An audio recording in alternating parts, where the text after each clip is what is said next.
हमारे देश और प्रदेश में डबल इंजन की सरकार है और प्रदेश की सरकार लगातार रोजगार के दावे करती है, विकास के दावे करती है। शिक्षा के क्षेत्र में काफी बढ़ोतरी हुई है। देश के छात्रों को भी इसका लाभ मिला है। कई तरह की योजनाएं सरकार के द्वारा लागू भी की गई हैं और उन्हीं योजनाओं में से एक थी महात्मा गांधी राष्ट्रीय रोजगार गारंटी अधिनियम यानी मनरेगा।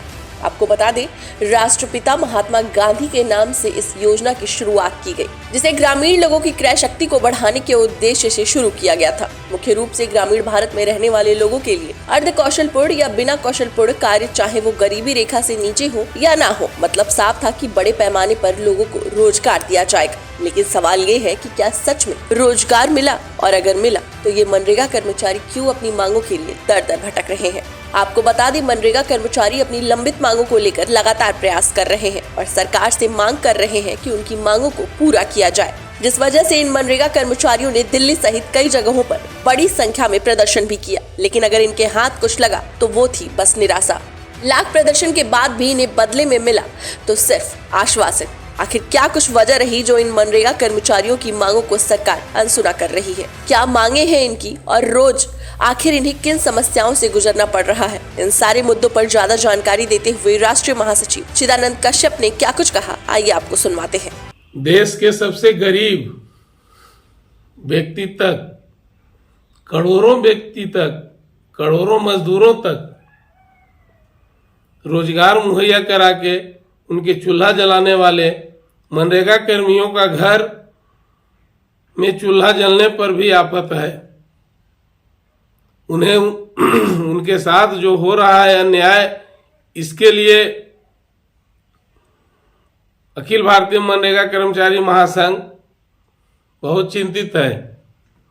आज जब देश में एक देश एक संविधान, one nation one constitution, one nation one taxation यानी GST, one nation one election की जोरदार वकालत की जा रही है करने वाली देश की केंद्र सरकार, वह देश के माननीय प्रधानमंत्री जब अपने हर उद्बोधनों में देशवासियों को मेरे परिवारजन कहकर संबोधित करते हैं तो मन प्रफुल्लित हो जाता है।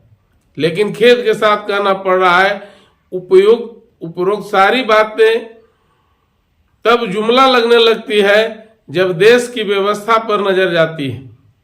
देश की व्यवस्था दो तरह की बनाई हुई है। देश में सरकारी सेवा करने वाले एक कर्मचारी का तबका है उन्हें वेतनमान, जिसमें 40-50 हजार रुपये से 2 लाख रुपए तक दिया जाता है। उन्हें सारी सरकारी सुविधाएं मुफ्त मिलती है। उन्हें मेडिकल की सुविधाएं, गंभीर बीमारी के इलाज हेतु सारा सरकार वहन करती है। किंतु वहीं दूसरा वर्ग जो है, उसे संविदा के नाम पर उसे संविदा कर्मी कह के सारे सेवाओं से महरूम कर दिया जाता है। यहां तक कि उसका वेतन भी, जो सबसे छोटा कर्मी है, मनरेगा की बात कर रहा हूं, उसमें 6,000 रुपये से लेकर 12,000 14,000 रुपये तक दिए जाते हैं। अलग राज्य का अलग अलग रेट है, जबकि मनरेगा एक ही एक्ट है। साथ ही इतना कम खर्च में परिवार चलाना बहुत ही कठिन कार्य है। करीब 17 वर्षों से लगातार गांव और गरीबों की सेवा करने वाले मनरेगा के अंतर्गत बहाल किए गए कर्मी सिर्फ संविदा कर्मी कह के, यह एक ऐसा मनरेगा में विडंबना है कि एक छोटा कर्मचारी से लेकर एक पदाधिकारी तक सभी को संविदा कर्मी कहा गया है, सभी को संविदा पर रखा गया है और उन्हें उनका हक, वेतनमान और सेवा स्थायीकरण तो दूर, उन्हें घर चलाने के लिए पर्याप्त मानदेय भी नहीं मिलता है। और जिसके कारण आज हमारे बहुत से साथी, सैकड़ों साथी असामयिक मृत्यु को प्राप्त हो गए हैं और बहुत से साथी गंभीर बीमारियों से जूझ रहे हैं, जिसके इलाज के लिए उनके पास पैसा तक नहीं है। आज मनरेगा में 1000 से अधिक संशोधन हो चुके हैं इसके अच्छे कार्यान्वयन कराने के लिए, और बहुत से संशोधन किए जाने हैं और किए भी जा रहे हैं। लेकिन मनरेगा कर्मियों के लिए उनका हक वेतनमान और उनका सेवा स्थायीकरण, उन्हें सरकारी सुविधाएं देने के बात पर एक भी संशोधन तो दूर, ग्रामीण विकास मंत्रालय भारत सरकार, प्रधानमंत्री कार्यालय भारत सरकार, देश के विभिन्न राज्यों की राज्य सरकारें मनरेगा एक्ट और गाइडलाइन के हवाला देकर मौन साध लेती हैं। आज देश विकसित भारत की बात करता है, देश में विकसित भारत की तैयारी हो रही है। 2047 तक देश को विकसित भारत बनाने की बात होती है, और वहीं आज घर चलाने के लिए भी परेशानियों को झेल रहे मनरेगा कर्मचारियों के स्थिति देखकर मन बहुत द्रवित हो उठता है, मन पीड़ा से भर जाता है।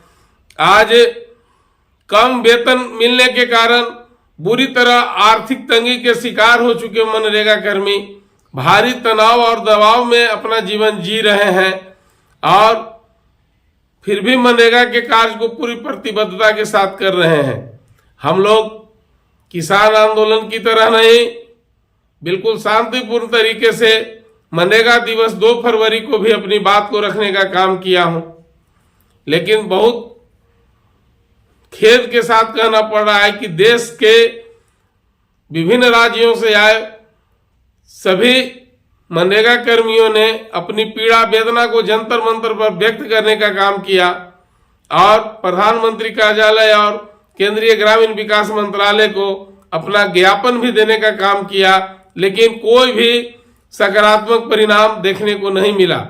आज जब 18वीं लोकसभा चुनाव सिर पर है, ऐसे में मैं मानवीयता का आधार पर देश के वर्तमान सरकार से और विपक्षी पार्टियों से, सभी दलों से निवेदन करना चाहता हूं कि मनरेगा कर्मियों की समस्याओं के समाधान के लिए आगे आएं और उन्हें उनका हक दिलवाने के काम करें।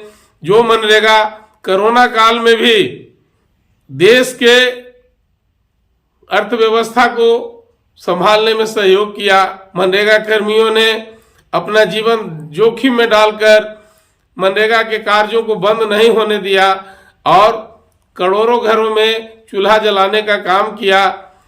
आज उनके चूल्हा जलने पर लाले पड़े हुए हैं।